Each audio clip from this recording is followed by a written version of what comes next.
ನಮ್ಮ ಶಿಕಾರಿಪುರ ತಾಲೂಕಿನ NSU ಘಟಕದ ಸಮೀರ್ ಅವರೇ, ನಮ್ಮ ಮಾಜಿ ಗ್ರಾಮ ಪಂಚಾಯತಿ ಸದಸ್ಯರು ನಮ್ಮ ಕರ್ಬಸಣ್ಣನವರೇ, ಹೀರೇಶ್ ಅಣ್ಣ, ನಮ್ಮ ರಾಕಿ ಅವರೇ, ಎಲ್ಲರ ಹೆಸರು ಏನು ತಗೊಳಕ್ ಹೋಗಲ್ಲ. ಈ ಒಂದು ಕಾರ್ಯಕ್ರಮಕ್ಕೆ ಅತಿ ಹೆಚ್ಚು ಶ್ರಮ ಹಾಕಿ ಬಿಸಿಲಿದ್ರೂ ಕೂಡ ಸಾಕಷ್ಟು ಶ್ರಮ ಹಾಕಿ ಹಗಲಿರುಳು ಕೂಡ ಈ ಪಾಂಪ್ಲೆಟ್ಸ್ ಮಾಡೋದಾಗಿರ್ಬೋದು, ಎಲ್ಲ ಈ ಒಂದು ಕ್ರೀಡಾಕೂಟ ಸಮರ್ಪಕವಾಗಿ ನಡಿಬೇಕು ಅಂತಕ್ಕಂಥದ್ದು. ಆದರೆ ಈ ಒಂದು ಕಾರ್ಯಕ್ರಮಕ್ಕೆ ರೂವಾರಿಗಳು ನಮ್ಮ ಚೆನ್ನಿ ಮಂಜು ಭಾಳ ಶ್ರಮ ಹಾಕಿ ಈ ಒಂದು ಕಾರ್ಯಕ್ರಮದ ಯಶಸ್ಸಿಗೆ ಕಾರಣೀಕೃತ ಆಗಿದ್ದಾರೆ.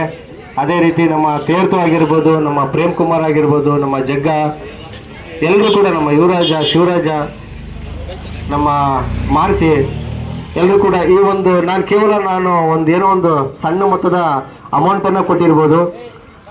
ಆ ದುಡ್ಡಿನಿಂದ ಈ ಒಂದು ವೇದಿಕೆ ಮೇಲೆ ಕೂರಿಸಿ ನನಗೆ ಗೌರವಪೂರ್ವಕವಾಗಿ ಕೂರಿಸಿ ನನಗೆ 4 ಮಾತನಾಡೋಕ್ಕೆ ಅವಕಾಶ ಮಾಡಿಕೊಟ್ಟಿದ್ದೀರಾ. ತಮ್ಮೆಲ್ಲರಿಗೂ ಕೂಡ ಹೃದಯಪೂರ್ವಕವಾಗಿ ನಾನು ಅಭಿನಂದನೆಗಳನ್ನು ಸಲ್ಲಿಸ್ತೇನೆ. ಮನುಷ್ಯನಿಗೆ ಕ್ರೀಡೆ ಎಷ್ಟು ಮುಖ್ಯ ಅಂತಕ್ಕಂಥದ್ದು ನಾನಿಲ್ಲಿ ಮಾತಾಡ್ತಿದ್ದೀನಿ, ಅವ್ರವ್ರ ಪಾಡಿಗೆ ಅವ್ರು ಆರಾಮಾಗಿ ಮಾತಾಡ್ತಾ ಇದ್ದಾರೆ. ಒಂದೇ ಒಂದು ನಿಮಿಷ ಎಲ್ಲರೂ ಈ ಕಡೆ ಲಕ್ಷ್ಯ ಕೊಡ್ರಿ ದಯಮಾಡಿ.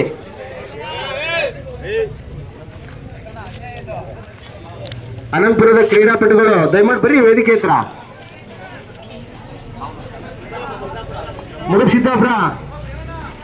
ಸಿದ್ದಾಪುರದ ಕ್ರೀಡಾಪಟುಗಳು ದಯಮಾಡಿ ಬರ್ರಿ ವೇದಿಕೆ ಹತ್ರ. ಇನ್ನೇನು ಮುಗೀತು, ನಿಮಗೆ ಬಹುಮಾನ ವಿತರಣೆ ಮಾಡಿ ಹೋಗುವಂಥದ್ದೇ. ಬಿಗ್ ಬಾಸ್ ಶುರುವಾಗ್ತದ್ದು ಮೋಸ್ಟ್ಲಿ 9:15 ಅನ್ಸುತ್ತೆ.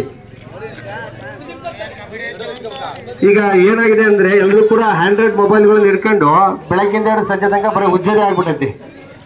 ಅದು ಏನು ನೋಡಿದ್ವಿ ಅಂದ್ರೆ ಕೊನೆಗೆ ಏನು ಗೊತ್ತಾಗಲ್ಲ. ಒಂದು ಕತ್ತು ಬೈತೈತಿ, ಇಲ್ಲ ಸೊಂಟ ಬೈತೈತಿ. ದಯಮಾಡಿ ಕ್ರೀಡಾಪಟುಗಳು ನೀವು ಇಲ್ಲಿ ಬಂದು ಗೆದ್ದಿದ್ದೀರಾ. ನಿಮ್ಮ ಊರಲ್ಲಿ ಓದುವಂಥ ವಿದ್ಯಾರ್ಥಿಗಳಿಗೆ ಇದರಿಂದ ಹುರಿದುಂಬಿಸಿ ಹಳ್ಳಿ ಭಾಗದಲ್ಲಿ ಆಗ್ತಕ್ಕಂಥ ಕ್ರೀಡೆಗಳು, ಕ್ರಿಕೆಟ್ ಆಗಿರ್ಬೋದು, ಕಬಡ್ಡಿ ಆಗಿರ್ಬೋದು, ಖೋಖೋ ಆಗಿರ್ಬೋದು, ಮನುಷ್ಯನಿಗೆ ಆರೋಗ್ಯ ಎಷ್ಟು ಮುಖ್ಯ ಅಂತಕ್ಕಂಥದ್ದು ಬಹಳ ಮುಖ್ಯ. ಆರೋಗ್ಯ ಇಲ್ಲ ಅಂತಂದ್ರೆ ಏನಿಲ್ಲ, ಯಾವ ಬಂಗಾರ ದುಡ್ಡು ಏನೂ ಇಲ್ಲ. ಆರೋಗ್ಯ ಸಿಗೋವಂಥದ್ದು ಕ್ರೀಡೆಯಿಂದ ಸಿಗ್ತದೆ. ಮತ್ತು ಒಳ್ಳೊಳ್ಳೆ ರೀತಿಯ ಫುಡ್ ತಿನ್ನೋದ್ರಿಂದ ಸಿಗ್ತದೆ. ಕೇವಲ ಒಳ್ಳೆ ರೀತಿಯ ಫುಡ್ ತಿನ್ನೋದ್ರಿಂದ ಆರೋಗ್ಯ ಸಿಗಲ್ಲ. ಕ್ರೀಡೆ ಡೈಲಿ ಬೆಳಗ್ಗೆ ಬೇಗ ಎದ್ದೇಳುವಂಥದ್ದು, ವಾಕ್ ಮಾಡೋವಂಥದ್ದು, ರನ್ನಿಂಗ್ ಮಾಡೋವಂಥದ್ದು, ಇವೆಲ್ಲ ಮಾಡೋದ್ರಿಂದ ಆರೋಗ್ಯ ಚೆನ್ನಾಗಿ ಇಟ್ಕೊಬೋದು ಅಂತಕ್ಕಂಥದ್ದನ್ನ ನಾನು ಈ ಮೂಲಕ ನಿಮಗೆ ತಿಳಿಸೋಕೆ ಇಷ್ಟಪಡ್ತಾ ಇದ್ದೀನಿ.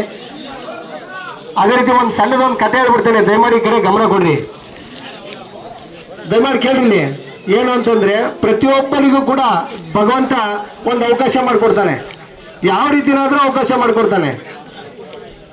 ಹಣಕಾಸಿಂದ ಆಗಿರ್ಬೋದು, ಕ್ರೀಡೆ ವಿಚಾರದಾಗ ಆಗಿರ್ಬೋದು, ಸಂಗೀತ ಆಗಿರ್ಬೋದು, ನೃತ್ಯ ಆಗಿರ್ಬೋದು, ಪ್ರತಿಯೊಬ್ಬನಿಗೂ ಕೂಡ ಆ ಭಗವಂತ ಒಂದು ಅವಕಾಶ ಕೊಡ್ತಾನೆ. ಆದರೆ ಯಾರು ಅದನ್ನು ಸಮರ್ಪಕವಾಗಿ ಯೋಗ್ಯ ರೂಪದಲ್ಲಿ ಯಾರು ಅದನ್ನು ಉಪಯೋಗಿಸ್ಕೊಳ್ತಾರಲ್ಲ ಅವನು ಮೇಲ್ ಬರೋವಂಥ ಪ್ರವೃತ್ತಿ ಇರ್ತದೆ. ಏನು ಯಾವ ರೀತಿ ನಾವು ಭಗವಂತ ಯಾವ ರೀತಿ ಕೊಟ್ಟಾಗ ನಾವು ಉಪಯೋಗಿಸ್ಕೊಳ್ಳೋದಿಲ್ಲ ಅಂತಕ್ಕಂಥದ್ದನ್ನು ಒಂದು ಸಣ್ಣ ಕತೆ ಮೂಲಕ ಹೇಳ್ತೇನೆ ನಿಮಗೆ. ಪಾರ್ವತಿ ಪರಮೇಶ್ವರ ಹೋಗ್ತಾ ಇರ್ತಾರಂತ ಆಕಾಶದಲ್ಲಿ. ಕೇಳ್ರಿ, ಒಂದು ಸಣ್ಣ ಕತೆ, ಭಾಳ ಜೀವನದಾಗ ಭಾಳ ಅರ್ಥಪೂರ್ಣವಾದಂಥದ್ದು ಕತೆ ಹೇಳ್ತೀನಿ. ಪಾರ್ವತಿ ಪರಮೇಶ್ವರ ಆಕಾಶದಲ್ಲಿ ಹೋಗ್ತಾ ಇರ್ತಾರಂತೆ. ಕೆಳಗಡೆ ಒಂದು ಕುಟುಂಬ ಗಲಾಟೆ ಮಾಡ್ತಾ ಇರ್ತದಂತೆ. ಗಂಡ ಹೆಂಡತಿ ಮಕ್ಕಳು. ಗಂಡ ಹೆಂಡತಿಗೆ ಬೈತಾ ಇರ್ತಾನೆ, ಹೆಂಡತಿ ಗಂಡಗೆ ಬೈತಾ ಇರ್ತಾರೆ, ಮಕ್ಕಳು ಕೂಡ ಅದನ್ನ ನೋಡಿ ಅಳ್ತಾ ಇರ್ತಾರೆ. ಪಾರ್ವತಿ ಪರಮೇಶ್ವರ ನೋಡಿ ಪಾರ್ವತಿ ಹೇಳ್ತಾಳಂತೆ, ಅವ್ರ ಕುಟುಂಬ ಭಾಳ ಕಷ್ಟದಲ್ಲಿರಕ್ಕಂಥದ್ದೇ, ಪರಮೇಶ್ವರ ಏನಾದರೂ ಉಪಕಾರ ಮಾಡೋದಕ್ಕೆ ಅಂತ ಹೇಳಿ. ಪರಮೇಶ್ವರ ಹೇಳ್ತಾನಂತೆ, ಅವ್ರಿಗೆ ಏನು ಉಪಕಾರ ಮಾಡಿದ್ರು ಕೂಡ ವ್ಯರ್ಥ, ಅವರಿಗೆ ಅವ್ರು ಉಪಯೋಗಿಸ್ಕೊಳ್ಳಲ್ಲ, ದಡ್ರು, ಯೋಚನಾ ಶಕ್ತಿ ಅವ್ರಿಗೆ ಇಲ್ಲ ಅಂತ ಹೇಳಿ. ಇಲ್ಲ ಭಗವಂತ, ನೀನು ಜಗದ್ದೋದ್ಧಾರಕ, ದಯಮಾಡಿ ಅವ್ರಿಗೆ ಏನಾದರೂ ಒಂದು ಒಳ್ಳೇದು ಮಾಡು, ಏನಾದ್ರು ಒಂದು ವರ ಕೊಡು ಅಂತ ಕೇಳ್ತಾಳಂತೆ ಪಾರ್ವತಿ. ಸರಿ ಆಯಿತು, ಪಾರ್ವತಿನ ಆಯಿತು, ಮರ್ಯಾದೆ ಪ್ರಶ್ನೆ ಹೆಂಡತಿ ಒಂದು ಮಾತು ಕೇಳಬೇಕಲ್ಲ ಅಂತೇಳಿ ಪ್ರತ್ಯಕ್ಷ ಆಗಿ ಆ ಗಲಾಟೆ ಆಗ್ತಾ ಇರ್ತಕ್ಕಂಥ ಕುಟುಂಬಕ್ಕೆ ಭಗವಂತ ಪ್ರತ್ಯಕ್ಷ ಆಗಿ ಕೇಳ್ತಾನಂತೆ, ಯಾಕೆ ಗಲಾಟೆ ಮಾಡ್ತಿದ್ದೀರಾ, ಏನಾಗಬೇಕಾಗಿತ್ತು ನಿಮಗೆ, ನೀವೇನಾದರೂ 3 ವರ ಕೇಳ್ರಿ, ನೀವೇನು ಕೇಳಿದ್ರು ಕೊಡ್ತೇನೆ ಅಂತ ಹೇಳ್ತಾನಂತೆ ಪರಮೇಶ್ವರ. ಅವಾಗ ಗಲಾಟೆ ಮಾಡ್ತಿರ್ತಾರಲ್ಲ, ಗಂಡ ಇದ್ದಾರೆ ಹೆಂಡತಿ ಹೇಳ್ತಾನಂತೆ, ಮನೆಗೆ ಹೋದ್ರೆ ನೆಮ್ಮದಿ ಇಲ್ಲ ಸ್ವಾಮಿ ಈಕಿನ ಹಂದಿ ಮಾಡಿಬಿಡ್ರಿ ಅಂತ ಹೇಳ್ತಾನ ಗಂಡ. ಆಯ್ತು ತಥಾಸ್ತು ಅಂತೇಳಿ ಹೆಂಡತಿ ಹಂದಿ ಮಾಡ್ಬಿಡ್ತಾನಂತೆ ಭಗವಂತ. ಹೆಂಡತಿ ಈಗ ಅದೇ ಥರನೇ ಕೇಳಿ ಗಂಡಿಗೆ ಏನೋ ನಿನಗೆ ಏನು ಬೇಕು ವರ ಅಂತ ಕೇಳಿದಾಗ ನನ್ನನ್ನು ಹಂದಿ ಮಾಡಿದಾನಲ್ಲ ನನ್ನ ಗಂಡ ಅವನು ಹಂದಿ ಆಗ್ಬಿಡ್ಲಿ ಅಂತ ಹೇಳ್ತಾನೆ. ಆಯ್ತಾ ಇಬ್ರದ್ದು 2 ವರ ಆಯ್ತಾ, 3ನೇ ವರ ಮಕ್ಳ ಹತ್ರ ಹೋಗಿ ಮಕ್ಕಳಾಗಿ ಏನು ಬೇಕು ನಿಮಗೆ ವರ ಅಂತ. ನಮ್ಮಪ್ಪ ನಮ್ಮಮ್ಮ ಮೊದಲಿನ ಥರನೇ ಇರಲಪ್ಪ ಅಂತೇಳಿ ಮಕ್ಕಳು ಆಳ್ತಾರಂತೆ. ಆಯಿತು ತಥಾಸ್ತು ಅಂತೇಳಿ ಮತ್ತೆ ಮೊದಲಿನ ಥರ ಮತ್ತು ಅದೇ ಗಲಾಟೆ ಡಿಶುಮೋ ಮತ್ತು ಅದೇ.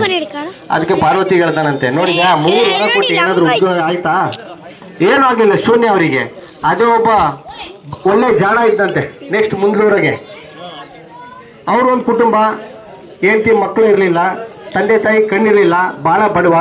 ಅವನು ನೋಡಿ ಬಾಯಿಲ್ಲ ಬುದ್ಧಿವಂತ ಯೋಚನಾ ಶಕ್ತಿ ಇರ್ತಕ್ಕಂಥ ಒಬ್ಬ ಕುಟುಂಬಕ್ಕೆ ಹೋಗ್ತಾ ಇದ್ದಾನೆ ಅಂತೇಳಿ ಪಾರ್ವತಿ ಪರಮೇಶ್ವರ ಮುಂದಕ್ಕೆ ಹೋಗಿ ಆ ಕುಟುಂಬಕ್ಕೆ ಪರಮೇಶ್ವರ ಪ್ರತ್ಯಕ್ಷ ಆಗಿ ಕೇಳ್ತಾನಂತೆ, ಏನಪ್ಪ ಏನೇನು ಸಮಸ್ಯೆ, ಏನಾದರೂ ವರ ಬೇಕನಪ್ಪ, ನಾನು ಭಗವಂತ ನಿನಗೆ ಏನು ಕೇಳ್ತೀಯ ವರ ನಾನು ಕೊಡ್ತೀನಿ ಅಂತ.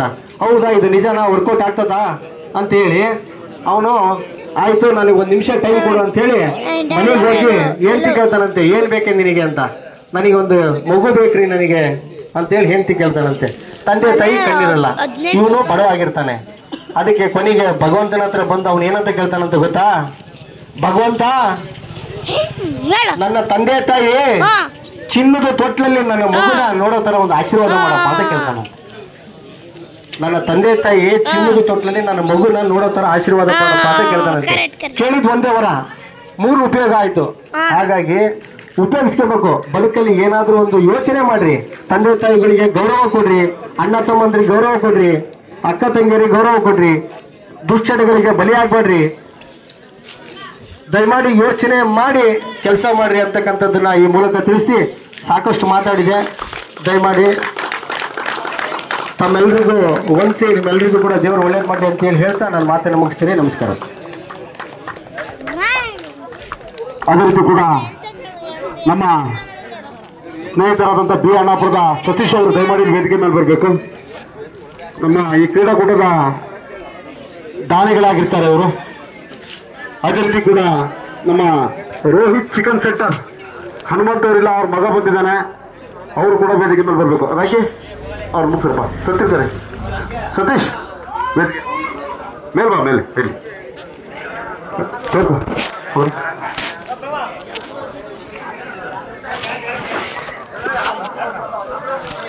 ಅದೇ ರೀತಿ ಕೂಡ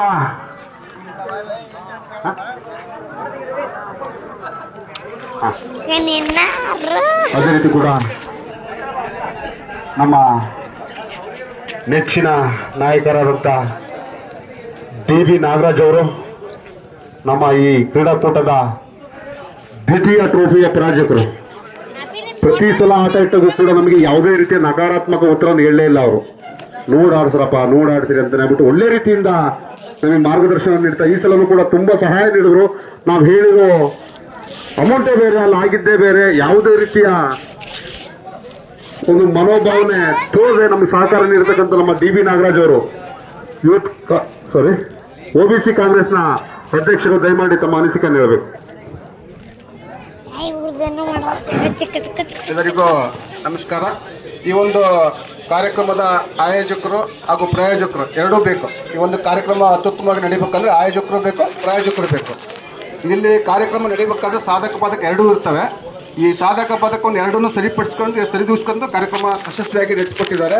ಈ ಒಂದು ಕಾರ್ಯಕ್ರಮದ ನಾಯಕರಾಗಿರ್ತಕ್ಕಂಥ ಚೆನ್ನಪ್ಪನವರೇ, ನಮ್ಮ ಜಿಲ್ಲಾ ಅಧ್ಯಕ್ಷರಾಗಿರ್ತಕ್ಕಂಥ ಸುರೇಶ್ BN ಅವರೇ, ಕೊರಚ ಮಹಾಸಂಘದ ಜಿಲ್ಲಾ ಅಧ್ಯಕ್ಷರು, ಹಾಗೂ ನಮ್ಮ ಯೂತ್ ಕಾಂಗ್ರೆಸ್ನ ಉಪಾಧ್ಯಕ್ಷರು ಚರಣ್ರವರೇ, ಬಸಪ್ಪನವರೇ, ಯಲ್ಲಪ್ಪನವರೇ, ಚಂದ್ರಪ್ಪನವರೇ, ಮಂಜುನಾಥ್ ಅವರೇ, ಎಲ್ರಿಗೂ ವಂದಿಸುತ್ತಾ ಈ ಒಂದು ಕ್ರೀಡೆನ ಭಾಳ ಜನ ಏನು ಗೊತ್ತಾ, ಕ್ರೀಡೆ ಆಡೋದ್ರಿಂದ ಎಲ್ಲ ರೀತಿಯಿಂದ ಆರೋಗ್ಯ ಅನುಕೂಲವಾಗಿರ್ತದೆ.